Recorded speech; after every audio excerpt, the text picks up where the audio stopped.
Hello everyone and welcome to F2. Today we are going to cover accounting for materials. Accounting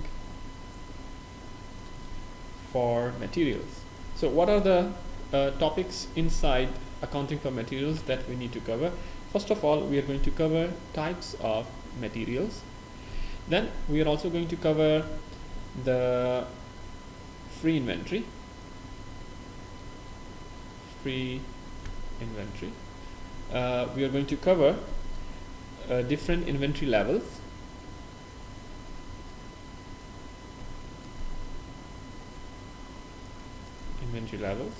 We are going to cover costs of inventory.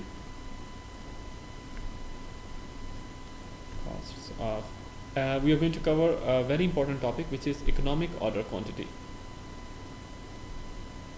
Economic order quantity. Economic order quantity. The short is EOQ. Economic order quantity. And lastly, we are going to cover economic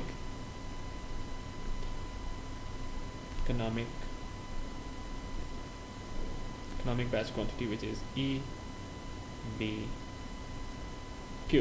Okay, so that's what we are going to cover today. I'm going to start with types of materials.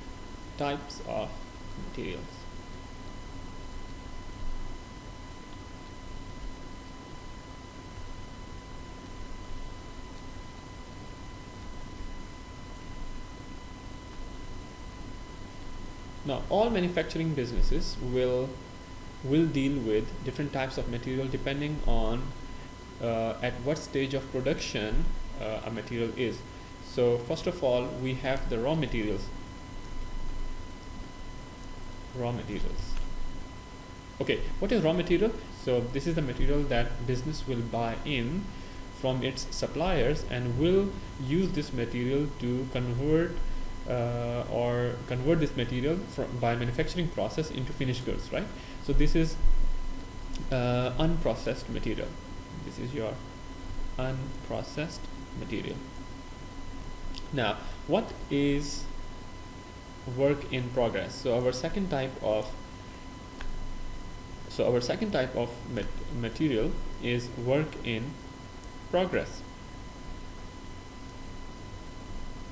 Now, what is work in progress? Work in progress is material that has been put into manufacturing process. However, it's not complete yet. It is still in the intermediate stage of production. So it is material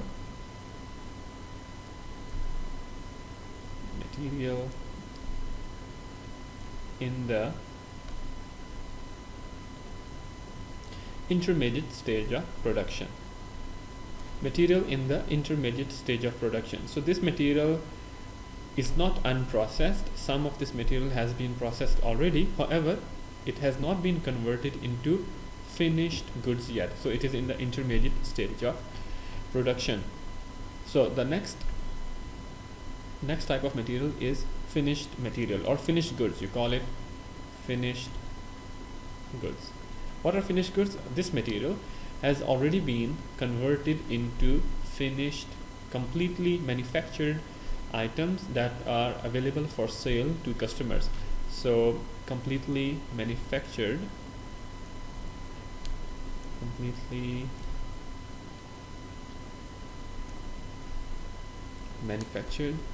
or processed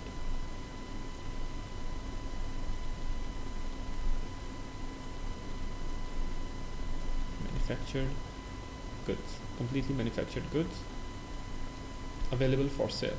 Okay, so these are our three different types of materials: raw material, work in progress, and finished goods.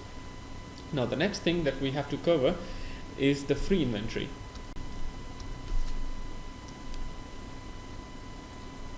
Free inventory is basically amount of units available in the warehouse that can be ordered by customers, new customers. Okay, so a business will have a warehouse, and in warehouse business is going to store a lot of units, but that does not mean all those units are available to be ordered. Why? Because there can be some units that have been reserved by customers already, so no new orders can be accepted for those reserved units. So we want to know how many units a business has in warehouse that we can accept orders for. So free inventory formula, I'll give you the formula. Free inventory is equal to free inventory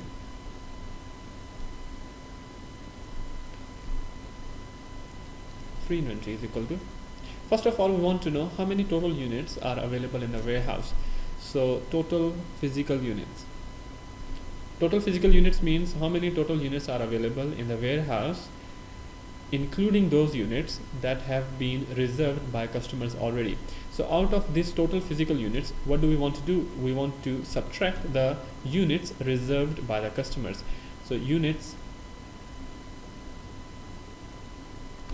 reserved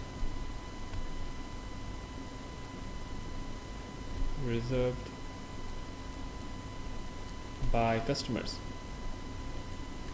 because these are those units that we cannot accept a new order for. However, a business may be expecting some more new units to arrive from the supplier, so we want to add those number of units to our free inventory, because ultimately these units will arrive at the warehouse and will be available for sale. So we are going to add units on order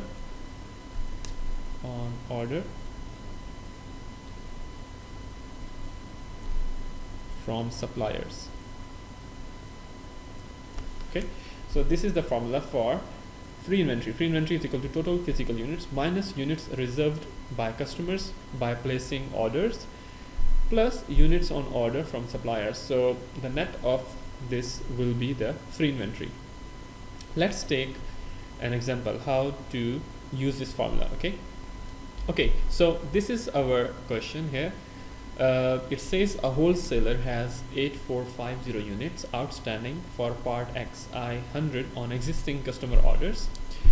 So we have 8450 units outstanding on existing customer orders, means we have to deliver these many units to our customers. So these many units have been already ordered or reserved by the customers. There are 3925 units in inventory. So these are, I believe, physical units. Okay, these are our physical units.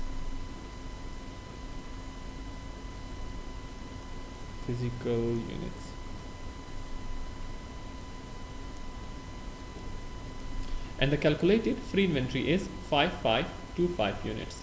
Okay, 5525 units. So let's calculate what is the amount of units that wholesaler has on order with his suppliers. Okay, so let's see what is the formula. The formula is free inventory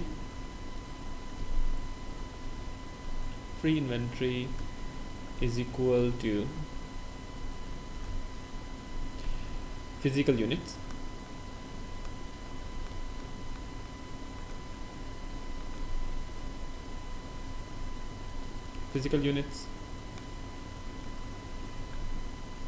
minus units on order or units reserved by customers, units reserved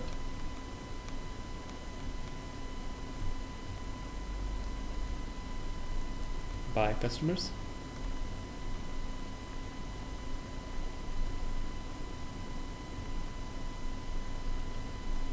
plus units ordered to suppliers that will be arriving soon. So units on order with suppliers. So in this case, free inventory, we have the free inventory is 5525 units. So 5525 units. 5525 units are equal to physical units. Physical units are 3925 units. So I will place 3925 units here. Units on order by customers. Customers have already ordered 8450 units. So 8450 units. And we have to calculate the units that has been on order with suppliers. So units on order with suppliers is equal to units on order with supplier is equal to, we are going to take 5525, we are going to minus 3925, we are going to add 8450. So in that case the answer should be 10050 units. Okay, moving on. Now what we want to do is we want to see what are the different inventory levels.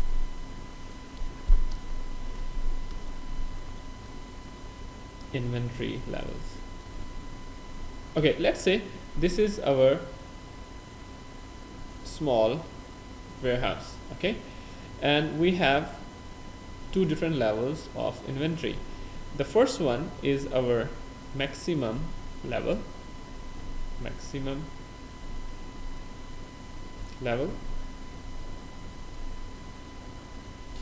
and this one is our minimum level.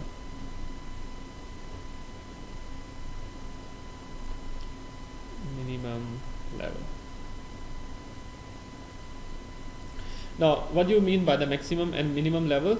This is the amount of stock, the maximum level. This is the amount of stock that business should hold. Maximum mean the business should not exceed the amount of inventory beyond this level. Okay, so why business should not have more than this amount of inventory in warehouse? This is because first of all, business does not need that much inventory. Secondly, if the business holds more than what is required, then it will expire. Okay, so there's an expiry cost, and secondly, a business will have to store that inventory somewhere, so there will be storage cost. So in order to avoid material expiring in warehouse, and in order to avoid high storage cost, a business should determine what is the maximum level of inventory it should hold. Similarly, what is the minimum inventory level? Minimum inventory level is the amount of inventory that business must hold all the time. The inventory level should not go below this level. This is because business may have some unexpected sudden demand at times. So in order to avoid losing customers, a business should always hold some amount of inventory all the time. Okay, so inventory level will move between these two levels. Okay, now in order to make sure that business always holds inventory level between maximum and minimum level, there is another level between these two which we call reorder level. Reorder level. Now what is reorder level?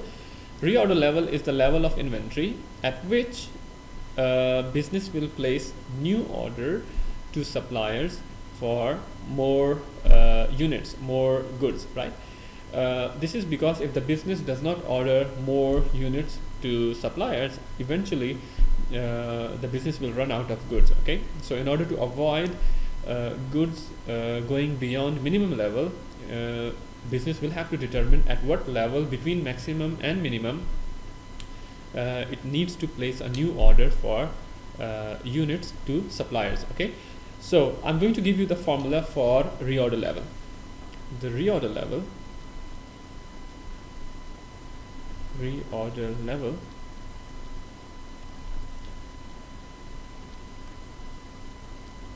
is equal to maximum usage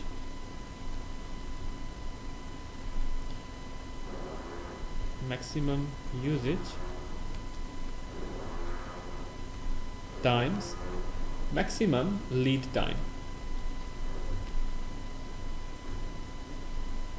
Maximum lead time.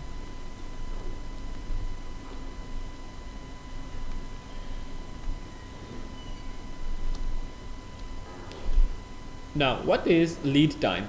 Lead time is the time it will take from placing an order to receiving the goods in the warehouse. So how much time does it take for supplier to deliver the goods to our warehouse after we have placed an order? So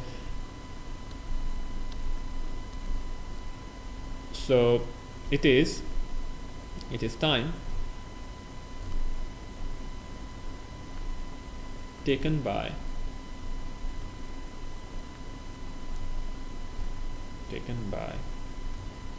supplier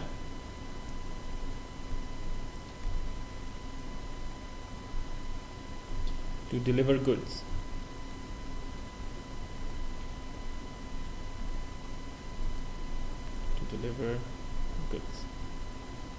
Okay. Now let's take an example of how to calculate the reorder level. Okay, so this is our question, and it says a domestic appliance retailer with multiple outlets sells a popular toaster known as Autocrates 2000, for which the following information is available. Average sales 75 per day, maximum sales 95 per day, minimum sales 50 per day. Lead time is 12 to 18 days. So it means it takes 12 to 18 days to deliver the goods once we have placed the order. So it will take minimum 12 or maximum 18 days for supplier to deliver the goods to our warehouse. And reorder quantity 1750. That means whenever we place an order, it is of 1750 units to suppliers. The reorder level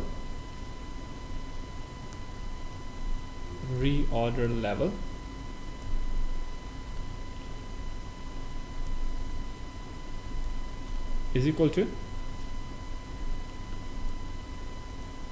maximum usage times maximum lead time.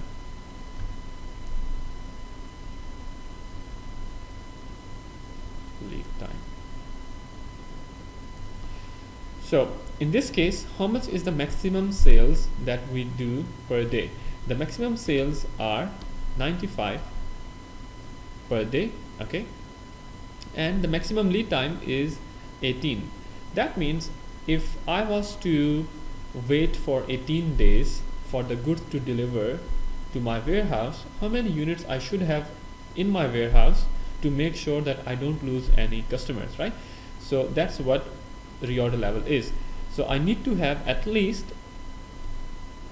95 units per day times 18 days, and that equals to